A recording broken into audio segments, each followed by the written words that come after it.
And we are live. Thank you all, everybody, for joining us this Wednesday for Freedom at 4. And I am extremely honored to welcome my brother, the incredible trumpeter, composer, band leader, and just bad everything, Sean Jones, with us today on Freedom at 4. Sean, how you doing? I'm good, man. Thank you for having me. It's good to see you again. I know it's been too long, man. It's been way too long. It has been. It's been a few years. It's weird seeing you without a trombone in your hand. Man, and so we're gonna get into this amazing playlist that you put together for us. And I've always I had the good fortune of playing with Mr. Jones in the Jazz and Lincoln Center Orchestra for a few years, Right in and your ear. right in my ear, man. Look, hey, look, my ear's still thanking you for that. And so man, it's always a pleasure hearing you. You got some beautiful music that you recorded that we're going to go through in this playlist. So man, tell us about the first composition that we're going to hear. The first tune is a tune, speaking of all those years we spent together, it's 6 years, 2004 to 2010 with Jazz at Lincoln Center. It was an honor to work with such an amazing band and an amazing band leader and the great Wynton Marsalis. And this particular tune, which is entitled 60th and Broadway, 60 and Broadway, is the cross street where Jazz at Lincoln Center sits. And so I wanted to sort of give a little bit of an homage to that sound. J Mood is one of my favorite albums. Yeah, man. That's Yes. an amazing record. And I believe they were all in one room on that particular album. And they played very quiet. I remember talking to Wynton about that record. And I sort of wanted to duplicate sort of that sound, but put my own spin on it. So this is what it is, 60th and Broadway. 60th and Broadway, from the recording Improvise Never Before Seen. Yeah.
Beautiful, man.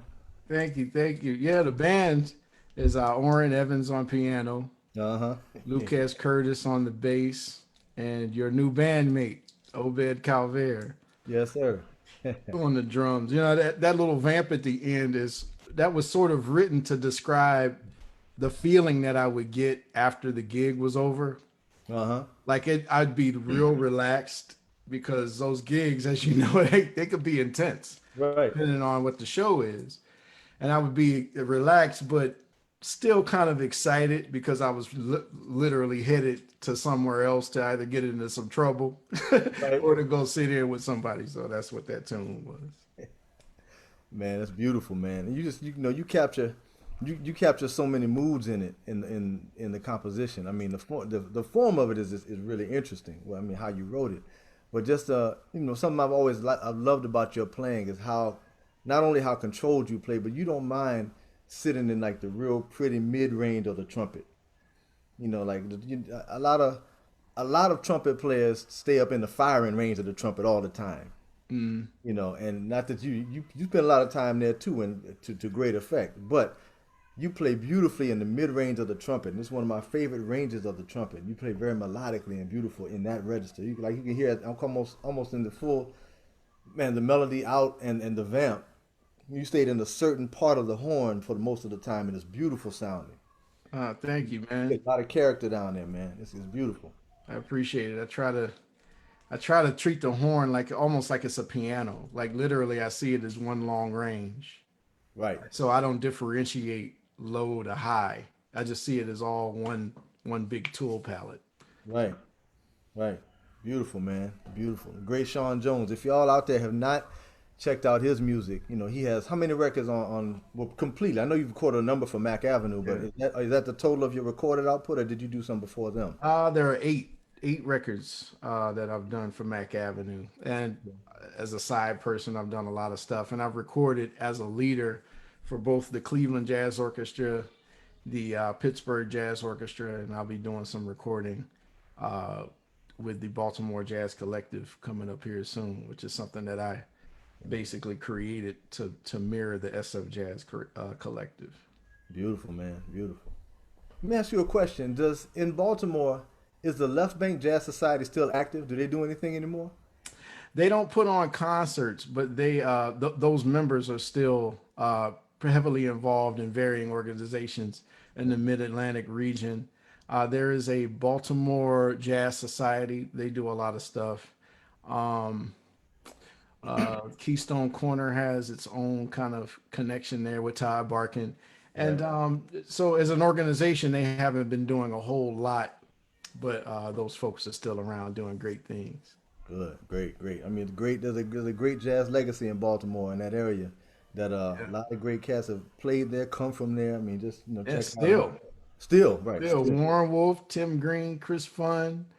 Yep. I don't want to start naming names. Todd Marcus, great bass clarinet Yeah, player.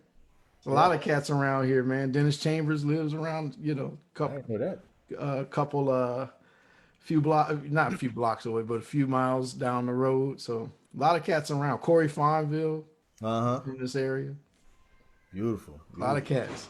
A lot of bad cats. And of course, Sean Jones is one of the newest additions. He's the director of jazz studies at the Peabody Conservatory.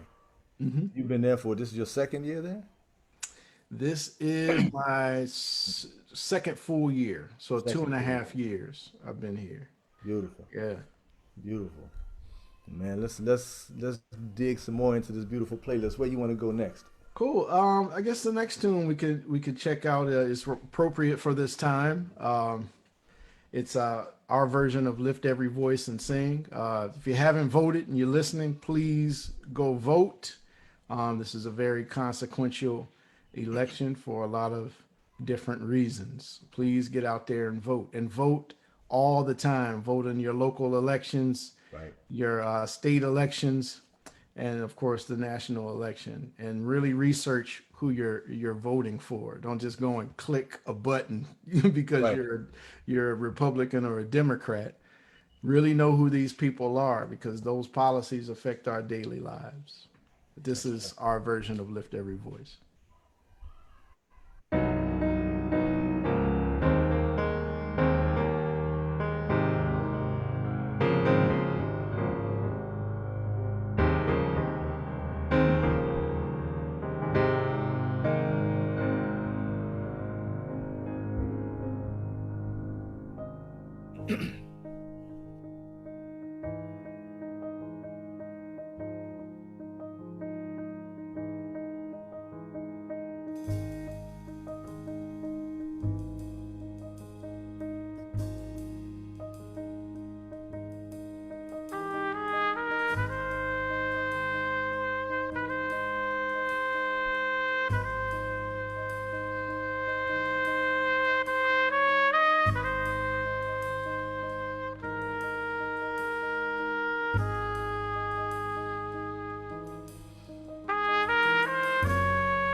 Yeah, man. You know, with this one, it's interesting because I didn't.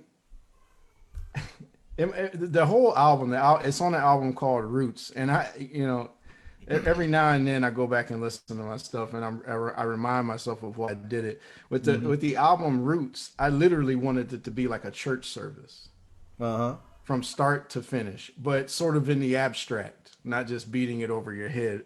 Right. And I grew up in church 8 days a week, 397 days a year. Right. So with that particular tune, I didn't want it to be like overly hip, if that makes any sense. I literally wanted it to just lift, Yeah. lift, almost like you're breaking through at the end. So that's kind of what you hear. That's my thought behind it.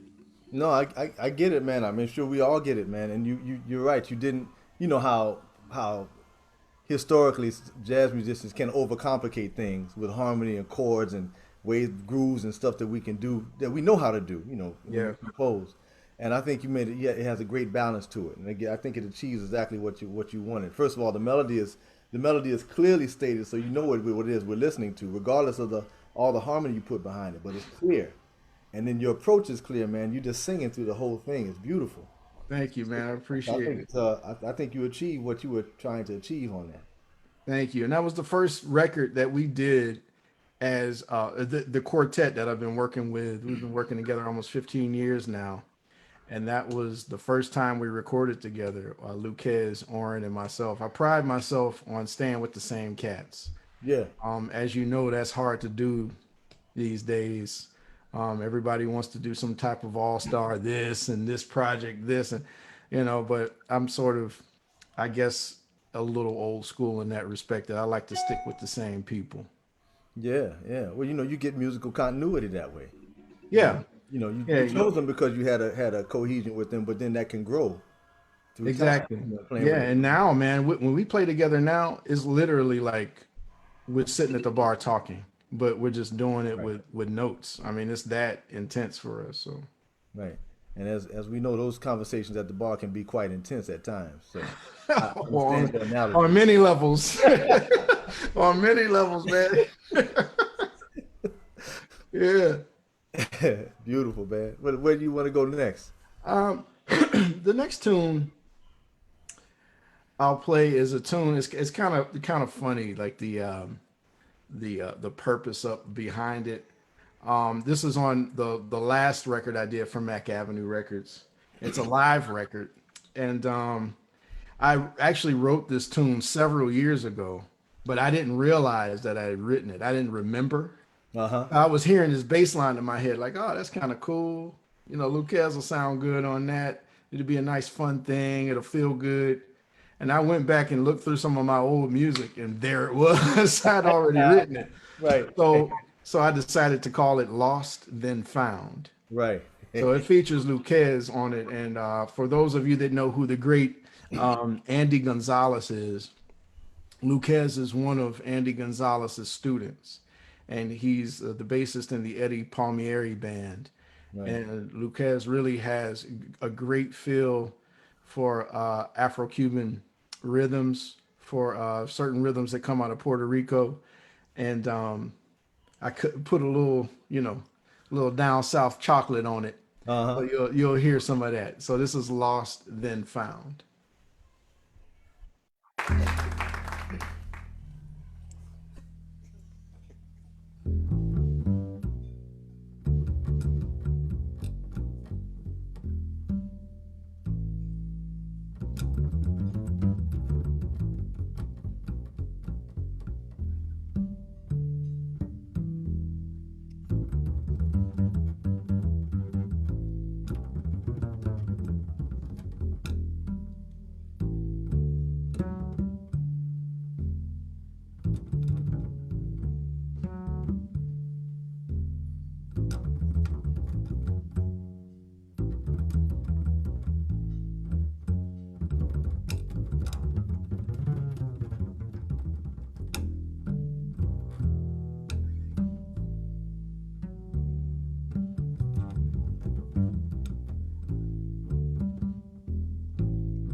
Yeah, you know, that section at the end, we are do, dee, ah, dee, do.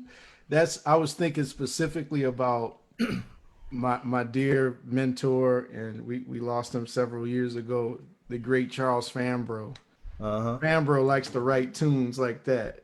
He'll have we are, and it'll just change what's underneath it, and they'll Uh-huh. have that little groove under it. And I was hearing Joe Ford, Right. you know what I mean? Right. Just chocolatey ignorance. and that's what that's what I was hearing on that, man. And that's Brian Hogan's on soprano sax. Yeah, man. Shout out to Brian, man. Great, great, great Brian Hogan. Fantastic musician. Yeah, beautiful, man. I love it, man. Y'all, again, the groove, that groove just is such, it's so it has so much propulsion to it. You know, when y'all are playing. And now on drums, That's so bad. that's Obed. See, Yeah. that's something I've always loved about him is that well, he's one of those drummers that can put all of that texture behind you in balance with everything Yeah. else. All of that texture, all that interaction, all of that in balance without it overshadowing. All the stuff he's playing behind Oren, man, is just Yeah, he's amazing. he's extremely gifted, man. I mean, he's one of the cats that have the magic beans, I like to call Yeah. them. Like you call them, you know it's gonna be right. Right. There's only a few. Yeah, this is true, man. There's not a lot. I'm with you. Yeah, I love him, and it's always a joy. And that particular album was a real treat for us because we had never recorded live before, Uh-huh. so we wanted to make sure that we captured the band live, and that's what we did. There's only one edit on the entire album, so also with improvise, there's only one edit. So Beautiful. nice things. That's beautiful. They did a great job. It's really balanced well too, man. The record sounds great.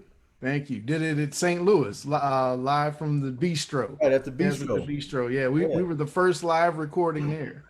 Oh, man, really? What year Yep. was that? What year was that? That was when did we do that? It was like 2 years ago.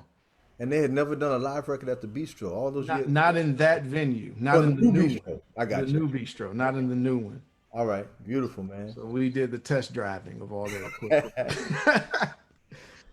Yeah. They were literally still pulling stuff out boxes, man. Oh, they had just opened then. Yeah. Okay. Yeah.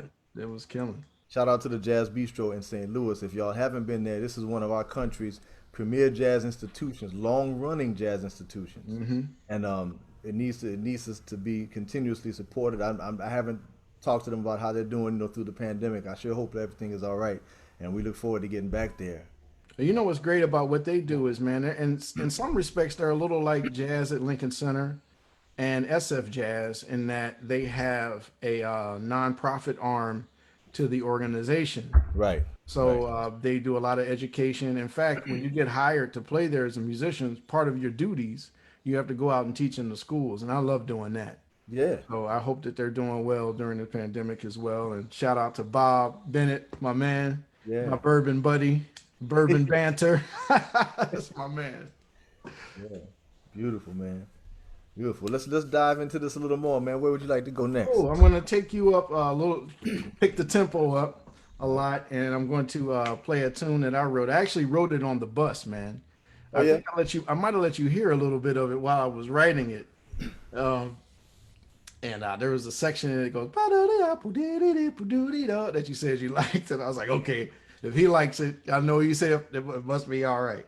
So this is a tune that's called "The Storm," and I based it on a Khalil Gibran writing that shares the title, and the subtitle Yusuf El Fakri, which is a character in that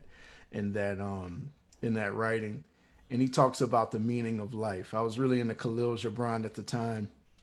I had just turned 30 years old, and a lot was going on in my life, both positive and negative, and I was just kind of looking inside of myself to see where I wanted to go with the next 10 years. And yeah, it's been a hell of a decade. and this tune is about that. It's about finding peace in the center of the storm. So the beginning part of it, you hear just sort of like the chaos of the storm, and then towards the end, it spins, and you can kind of feel yourself in the eye of the hurricane. The musicians on this record, of course, Obed is playing drums, Oren's playing piano, Lucas is playing bass, Walter Smith III is playing tenor on this, Yeah. and Brian Hogan's is playing alto. So this is The Storm.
Yeah, so that's that little bit of a roller coaster ride. Yeah, I remember that, man. I remember that descending bass line. Yeah. Down, yeah, I remember that, man. It's Yeah, beautiful. Lucas does too. I think that's the first and the last time we played it. No, we played it a couple of times in Europe, Uh-huh. but yeah, he's not a fan of it, especially when it goes to E flat. He's like, man, you're a trumpet player. Right, yeah, right in bass Talk line. to me, yeah. Right. But he played it. It was cool. Yeah, that's how, man. That's how all the bad cats are, man. When you write something for them, they cuss the whole time, but they'll play it. Yeah, rise to the challenge. Yep. You know. What my man say, West Trade, Jazz and Lincoln Center Orchestra, man. Right. I'll never forget that. That's right. I had like, man, 65 measures of arrest, and he wanted me to come in on a high F sharp with a cup mute in. Right. Yeah, man. Killing. Anyway, sorry. I had to, it's for those of us you that are watching, it's kind of unnatural to not reminisce a little bit with your with your family. Man. We gotta when you had as many funny moments in rehearsal that we've had, man, and on the road as we've had. I mean, look, some of them we're not gonna put out here on this show, but Yeah, man. Beautiful moments, man. Yeah, yes, sir. Yes, sir, man. Beautiful music too, man. Thank you. Appreciate you bringing this wonderful playlist for us, man. What do you want to delve into next? We're gonna slow it way down. I'm gonna get very personal. This is a tune. This is pretty much the only tune that I've written. One of the only vocal pieces that I've written, and I wrote this as a divorce letter to my wife over a decade ago. Mm-hmm. And I didn't want to just pull the plug and say, I'm out, forget you, here's the papers. You know what I mean? I wanted to write her a song and just sort of share the sentiment of my heart. And you can hear the lyrics yourself. It's very self-explanatory. The vocalist on here is Carolyn Petite. She is a elementary school choir director in Pittsburgh, Pennsylvania. She doesn't play out.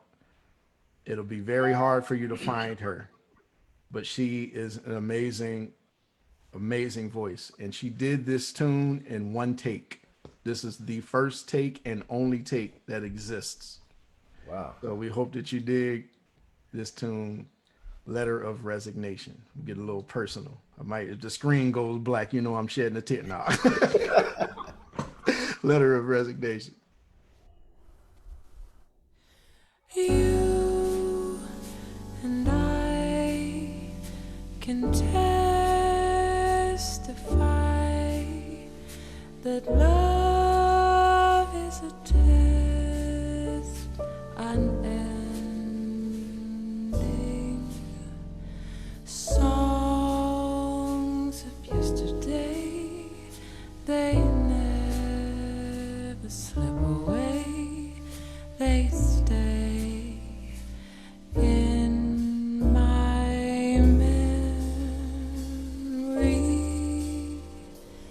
as of late I contemplate fate and the meaning of true love.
my absent mind, I always remember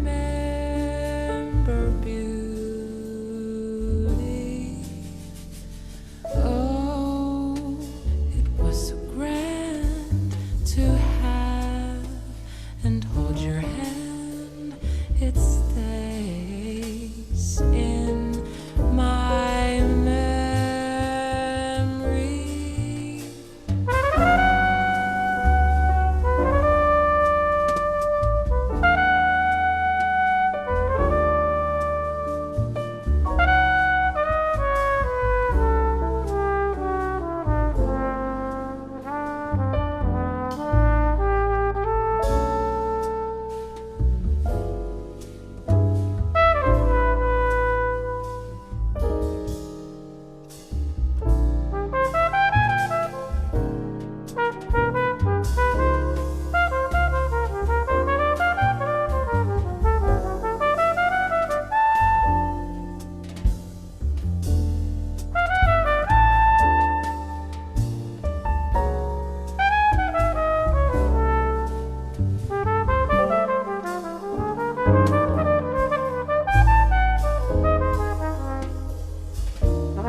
Yeah.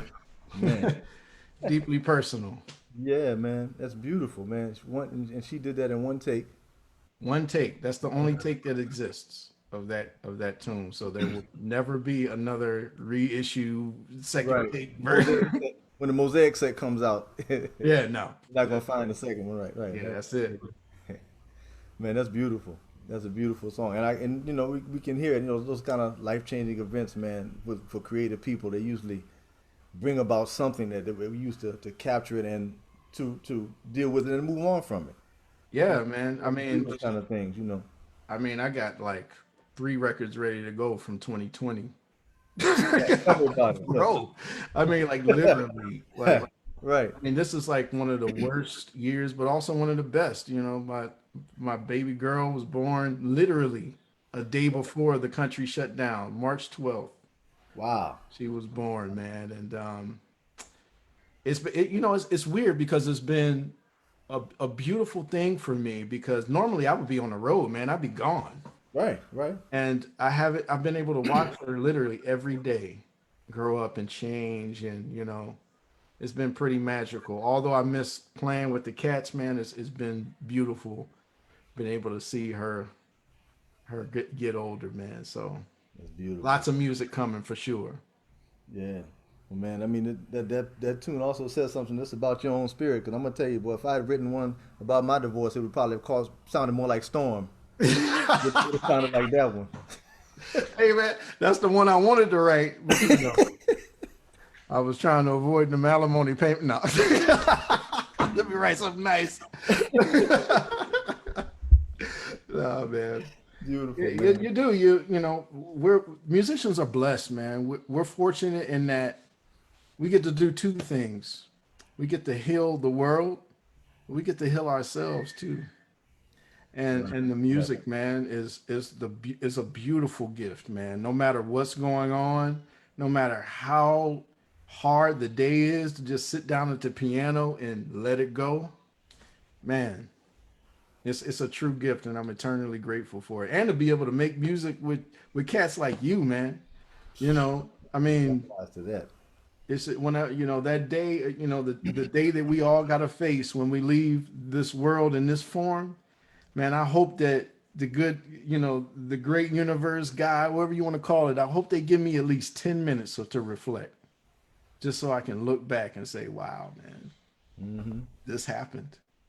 That's right. So, yeah, man. I know I got all deep and Beautiful stuff. thing. No, but, no, it's a beautiful thing, and it's very true. divorce will make you get deep real quick. Into a lot of things. Yeah. Man, unfortunately, we've come to about the end of Yeah. this magical playlist that you put together for us, but we do have one more. And tell us a little bit about this. One more, man. This one is interesting, man, because I did a record called Kaleidoscope, and what I wanted to do is basically be the background for voices, several different voices, almost sort of a tribute to the Nancy Wilson Cannonball Adderley record, you know. And I think Robert Glasper, sort maybe have had that in mind too, thinking about Nancy Wilson and Cannonball when he did Black Radio 1 and 2.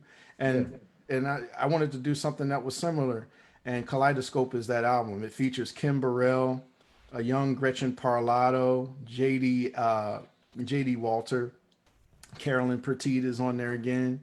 A lot of great voices on there, man. Sasho Vassandani. We actually recorded one of West Trey's tunes. Oh yeah, okay. Just a matter of time, but we did it in a very schizophrenic fashion. There's a duet with Gretchen Parlato and Sasho, and this is the first cut on that track, and it's literally meant to sort of depict someone just losing it. Like they hear a melody, how a melody gets in your mind and it just loops over and over again. Right. And you sing it over and over again, and the rest of the world is blocked out. Like you literally become the song and you start spinning out of control. That's what this tune is about. It's literally a loop that lasts for a while. It's great driving music. And you may have, if you hear the melody and you recognize it and you're a fan of any of the shows that come on BET, for about 4 or 5 years, BET was using this track as a background for some of its commercials. So you might recognize it. This is called Alison. So we hope you dig it.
Yeah, man, beautiful. You know, I've heard that. I didn't realize that was your tune.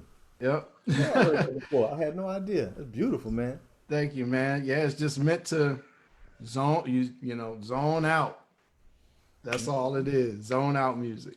Yeah, beautiful. That's Alison from the record Kaleidoscope, man. It's beautiful, beautiful music, man. As always, you know, you always have such a great range of tastes that you bring together in all of your music, man. Different grooves from different places, different approaches to playing. I mean, that's why that's why you are who you are, and that's why, man, I've always always loved hearing you play, love playing with you, and you have a lot of fans, of course, and they all love you too, man. So I want to thank you so much for being here and being a part of Freedom at 4 and bringing your beautiful music to us.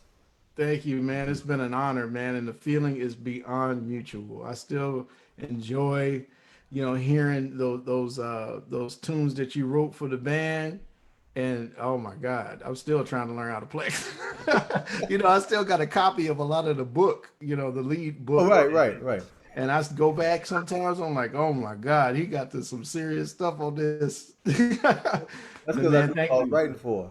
Yeah, thank you so much, man. It's an honor to even know you, man. And I hope I can get down and hang with y'all soon. Yes. Let's do that. And thank you all. Thanks everybody for joining us on Freedom at 4. And we will see you next week. And please join us again next Wednesday. Man, love you, brother. I'll see you. Love you too, man. Much love. Take care, man. Later.